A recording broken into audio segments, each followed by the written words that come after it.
پیارے دوستو، اللہ کہتا ہے کہ اے میرے بندے، تو مجھ سے کیوں نہیں مانگتا؟ میں تیری شہرت سے بھی زیادہ قریب ہوں۔ جسے پکارنا ہے لازم ہے کہ وہ موت سے پاک ہو، جسے پکارنا ہے لازم ہے وہ زوال سے پاک ہو، جسے پکارنا ہے اس کے لیے لازم ہے کہ طاقت میں کامل ہو، موت سے پاک ہو، زمان و مکان سے پاک ہو، اور جس کو پکارنا ہے لازم ہے وہ شہرت سے بھی زیادہ قریب ہو۔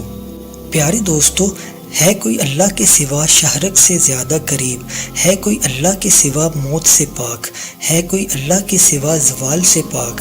ہے کوئی اللہ کے سوا پیدائش سے پاک؟ ہے کوئی اللہ کے سوا ماں کے پیٹ سے پاک؟ اللہ نے آدم علیہ السلام کو بنایا تو اپنی قدرت سے بنایا، ماں کے بغیر بنایا، پر اپنی قدرت سے بنایا۔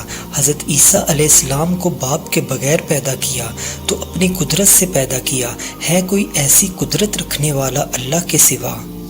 پیارے دوستو، کتنی عجیب بات ہے کہ لوگوں سے مانگو تو شرمانا پڑتا ہے کہ آپ سے بات کرنی ہے، ذرا علیحدگی میں بات کرنی ہے۔ اور علیحدگی میں کیوں بات کرنی ہے؟ کیونکہ سب کے سامنے مانگتے ہوئے شرم آتی ہے، اور یہی بات بتاتی ہے کہ لوگوں سے مانگنا فطرت کے خلاف ہے۔ اور جب اللہ سے مانگنا ہو تو سب کے سامنے ہاتھ اٹھا لیے جاتے ہیں اور رو رو کر مانگا جاتا ہے اور آنسو بہائے جاتے ہیں۔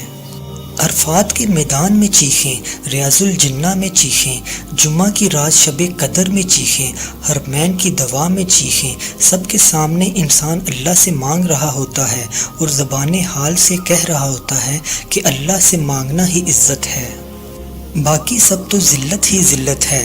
پیارے دوستو، اس سے مانگو جس کے خزانوں کو زوال نہیں، اس سے مانگو جس کو کسی سے مانگنا نہیں پڑتا۔